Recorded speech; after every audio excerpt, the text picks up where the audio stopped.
Inasahan niyo bang ganito kadagsa yung mangyayari po?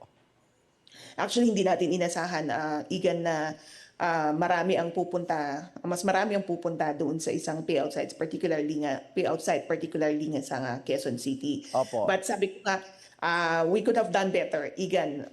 Alam namin na sana mas may maayos na pamamaraan o sistema tayo na sinagawa, like having a queuing system para ma-control din natin yung bilang ng mga drivers Opo. na pumunta sa payout site natin. Naghihintay po ng sagot itong mga middle class, senior citizen, PWD, taxi driver.